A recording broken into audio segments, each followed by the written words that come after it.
नमस्कार, स्वागत, अभिनंदन आपका मेरे इस चैनल पे।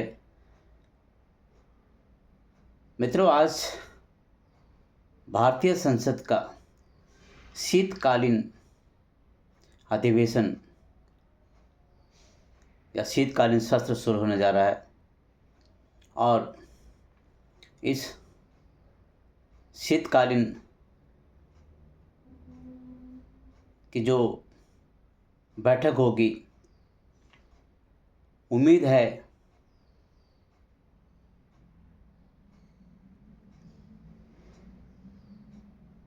ये जितने दिन का भी कार्यकाल चलेगा इस शीतकालीन का, उसमें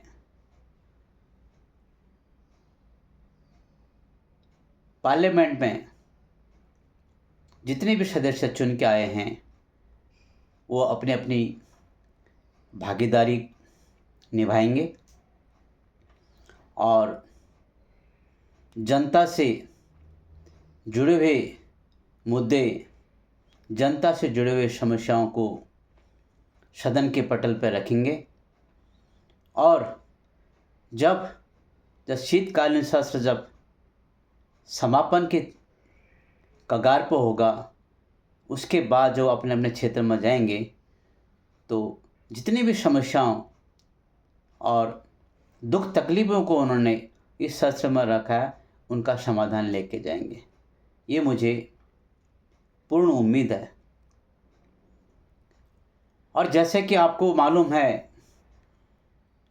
कि संसद के हर सत्र में कुछ न कुछ ऐसे मुद्दे उठाए जाते हैं जिनसे संसद के कार्य में बाधा उत्पन्न होती है, दखल उत्पन्न होता है और कहीं न कहीं जनता से जुड़े हुए मुद्दों को भुला दिया जाता है। कई प्रकार के नियम कानून जब बदलने की प्रक्रिया आती है, उनमें रुकावट आती है, तो कहीं न कहीं दिक्कतें आती हैं। ये सब नहीं होना चाहिए। और साथ ही साथ मैं ये भी विनती करना चाहता हूँ, ये जो शीतकालीन सत्र है, इसमें ऐसा भी नहीं होना चाहिए कि तमाम जो विपक्षी दल अभी पराजय की मार झेल के आए हैं, उस विषय पे हो हल्ला, रोना धोना कतई भी इस सत्रकाल में न करें, इस दौरान न करें। ये कतई भी प्रजातंत्र के लिए, लोकतंत्र के लिए ठीक नहीं होगा। लेकिन ऐसा भी नहीं होना चाहिए कि जो सत्ता पक्ष है, जो सत्ताधारी पार्टी है, वो भी कहीं जीत के अभिमान में ये न भूलें कि वो देश की सेवा के लिए उनको चुना गया है और उनको भी देश के लिए कुछ करना है। ये उनको कर्तव्य दिया गया है जन आधार पर, जनता के द्वारा। तो संसद की कार्यवाही चलने में दोनों की भागीदारी होनी चाहिए और दोनों का सामंजस्य समन्वय बिठाना चाहिए। ये अत्यंत आवश्यक है।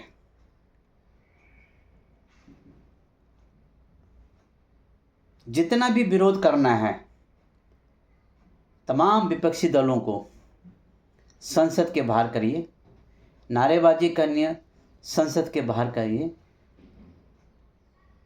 भारत बहुत बड़ा देश है, बहुत जगह है, लेकिन संसद में केवल उसी विषय पर बात किया जाए जिससे आने वाले समय में उस काम का, उस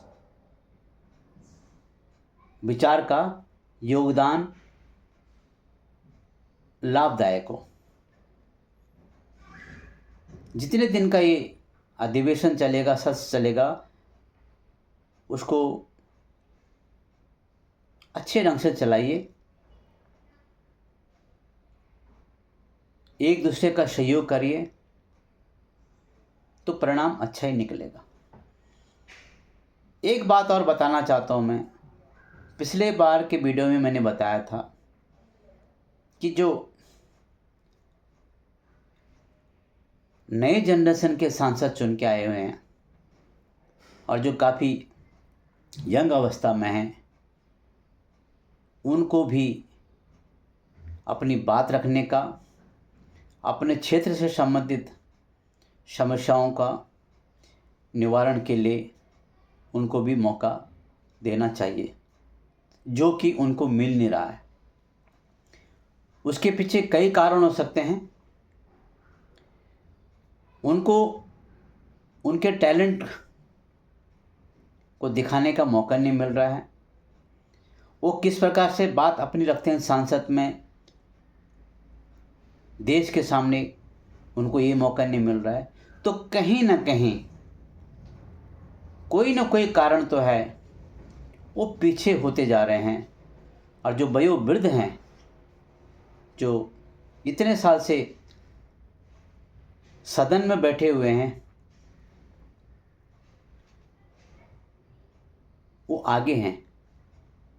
मेरा ये मानना है उनके भी आगे होना ज़रूरी है। वयोवृद्ध हैं, काफ़ी उनको एक्सपीरियंस है और उन्होंने बहुत कुछ देखा है, उतार चढ़ाव बहुत देखे हैं।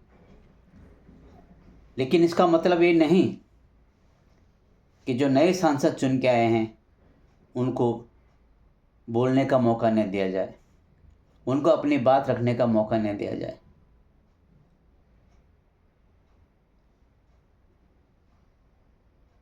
इसलिए तमाम सांसदों से विनती है, चाहे वो सत्ता पक्ष के हैं या विपक्ष के हैं, अपने अपने राजनीतिक दल के शीर्ष नेतृत्व का ये जिम्मेदारी बनती है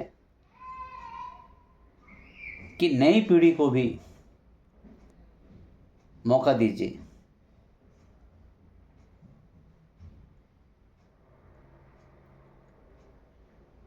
उनको भी सीखने का मौका मिलेगा और आप उनको सिखाइए,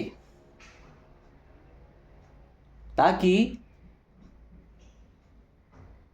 वो अपने क्षेत्र के लिए, अपने राज्य के लिए एक विकास का रोड मैप तैयार कर सकें। उस क्षेत्र की, उस राज्य की तमाम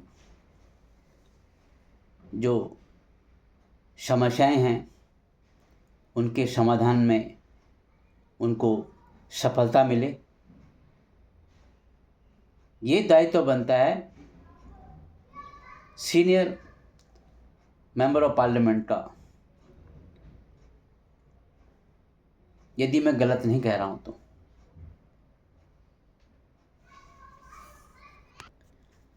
प्रजातंत्र में, लोकतंत्र में चुनाव होते ही रहते हैं। हार और जीत का सामना का सिलसिला चलता ही रहता है। आज इसकी जीत है तो कल उसकी हार है, कल उसकी हार तो इसकी जीत है। इन सब को भुलाते हुए जितने भी जीत के आए हुए मेंबर ऑफ पार्लियामेंट हैं, एक गुलदस्ते में सज के आए हैं। तो जब गुलदस्ता जब किसी को देते हैं आप, उसकी सुंदरता, उसकी खूबसूरती, उसको देने का भाव, ये आप समझ सकते हैं। मेरा कहने का अर्थ यह है कि अभी जो भारतीय संसद है एक गुलदस्ता है। इसमें विभिन्न राजनीतिक दलों के, विभिन्न विचारधाराओं के प्रतिनिधि चुन के आ रखे हैं और सबका ध्येय एक ही होना चाहिए। सबका ध्यान एक तरफ होना चाहिए, न ध्येय को भटकना चाहिए, न ध्यान को भटकाना चाहिए। और ध्येय और ध्यान कहाँ होना चाहिए? केवल जनता की सेवा, राष्ट्र की सेवा, और राष्ट्र के लिए कुछ कर गुजरने की जज्बा। इसीलिए जनता जनार्दन ने आप लोगों को चुन के सदन में भेजा है।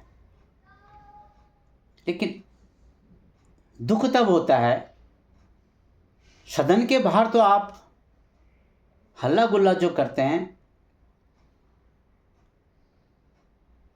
उसका प्रभाव कम पड़ता है समाज में, लेकिन जब आप सदन के अंदर आपस में भिड़ते हैं, एक दूसरे के टांग खींचते हैं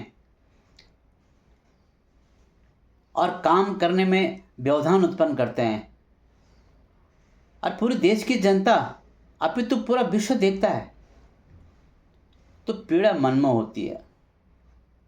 हाँ, कुछ लोगों के मन में खुशी के लड्डू फूटते होंगे, वो मुट्ठी भर लोग हैं, लेकिन भारत की जनसंख्या जो है 145 करोड़ के लगभग है। उसमें से 99% लोग बहुत दुखी होते हैं। और ये मत समझिए कि इस पीड़ा को पढ़े लिखे समझते होंगे, नहीं। अब जो समय आ गया, इस पीड़ा को जो भोली भाली जनता वो भी समझती है। समय की बर्बादी होना हर किसी को अनुभव होता है, अनुभव है, अब पीड़ा देती है। मैं फिर विनती करना चाहता हूँ तमाम सांसदों से, तमाम राजनीतिक दलों से, आइए संसद में, संसद का जो इस कार्यकाल है, जो शीतकालीन सत्र है, उसको बड़े शालीनता से चलाएं, बड़े सुगमता से चलने दें।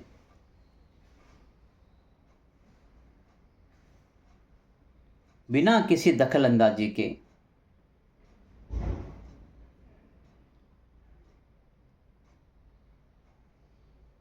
इससे बढ़कर क्या हो सकता है?